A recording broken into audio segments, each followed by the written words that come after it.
తెలంగాణ ప్రజలకు తెలంగాణ రాష్ట్ర అవతరణ దినోత్సవ శుభాకాంక్షలు. మిత్రులారా, తెలంగాణ ప్రజల దశాబ్దాల సుదీర్ఘ పోరాటాల ఫలితంగా అదేవిధంగా వేలాది మంది కార్యకర్తలు, వేలాది మంది ఉద్యమకారులు, వందలాది మంది అమరత్వంలో సిద్ధించినటువంటి ఈ తెలంగాణలో వచ్చినటువంటి నీళ్లు, నిధులు, నియామకాలు ఎవరు పాలైనది ఇవాళ మనం మాట్లాడుకోవాల్సింది. ఆ రోజు ఏ దొరలు, భూస్వాములు, పటేలు, పటవార్లకు వ్యతిరేకంగా ఈ తెలంగాణ సాయుధ రైతాంగ పోరాటం జరిగిందో ఈ గడ్డ మీద ఎవరైతే మనని అమరత్వానికి గురి చేసిరో, మనం దాడులు చేసి ఈ యొక్క దళిత బహుజన తెలంగాణ ఉద్యమకాలను చంపిరో వాళ్ళనే మళ్ళీ అధికారంలోకి ఎక్కించడం జరిగింది. తెలంగాణ సాయుధ రైతాంగ పోరాటం భూమి భుక్తి విముక్తి కోసం జరిగిన సందర్భం ఆ రోజు.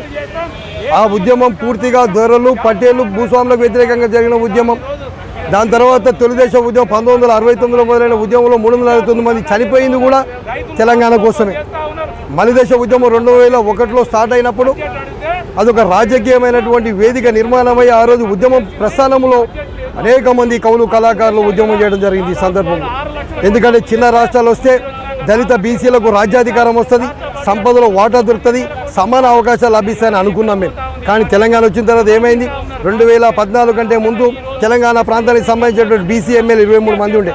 2014 ఎలక్షన్లో అది 22 మంది అయింది, 21 మంది అయింది. 2019లో అది 19 మంది అయింది. ఇవాళ చూస్తే 19+20 అంటే మనకు యొక్క ఎమ్మెల్యే స్థానాలు పెరగాలన్నా తగ్గాలన్నా అనేది మనం చూసుకోవాల్సిన అవసరం ఉన్నది. తెలంగాణ వచ్చిన తర్వాత దొరల తెలంగాణ అయ్యింది, ఇప్పుడు పటేళ్ల తెలంగాణ అయింది.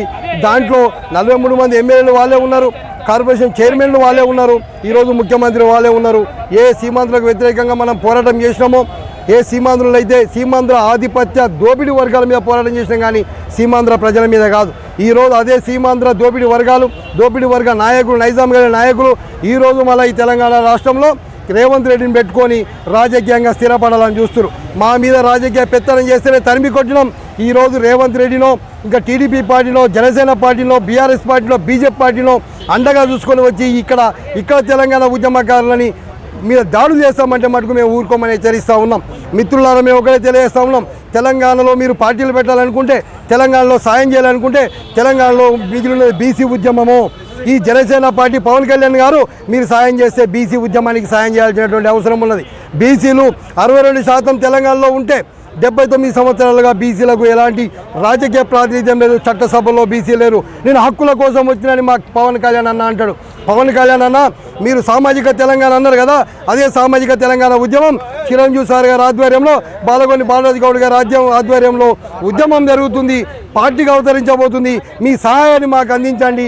ఈ బీసీల యొక్క రాజకీయమైనటువంటి కోరిక నెరవేర్చండి, బీసీలను రాజకీయంగా బలపరచండి, అప్పుడు మీరు చరిత్రలో ఉంటారు. కానీ మీరు BJP party, BRS party, TDP పార్టీలు కలిసి మరొకసారి తెలంగాణ మీద రాజకీయ పెత్తనం చేస్తుంటే చూస్తూ ఎవరు ఊరుకోని తెలియజేస్తూ, బీజేపీ, బీఆర్ఎస్, కాంగ్రెస్, జనసేన పార్టీలో ఉన్నటువంటి నా బీసీ, ఎస్సీ, ఎస్టీ సోదరులారా, మైనార్టీ సోదరులారా, నా ఓసీ ప్రజాస్వామిక బిడ్డలారా, ఖచ్చితంగా మీరు సామాజిక ఉద్యమానికి, సామాజిక తెలంగాణకు మద్దతు తెలపాల్సినటువంటి అవసరం తెలియజేస్తూ అందరికీ ఒకటే చేస్తాం. రాబోయేది బీసీ ఉద్యమం, రాబోయే సామాజిక ఉద్యమ పార్టీ అవతరించబోతుంది. రాబోయే సామాజిక ఉద్యమ పార్టీకి మీ అందరూ అండగా ఉండాలని తెలంగాణ అమరవీరుల ఆశయ సాధన సాక్షిగా చెప్తాం. ఈ రాష్ట్రంలో బహుజనులు పార్టీగా అవతరించబోతారు. ఆ పార్టీ 2028-29లో ఎవరి ముఖ్యమంత్రి ఉండాలో, ఎవరు దింపాలో దిశానిర్దేశం చేస్తుందని తెలియజేస్తూ హెచ్చరిస్తూ ఉన్నాను. Thank you.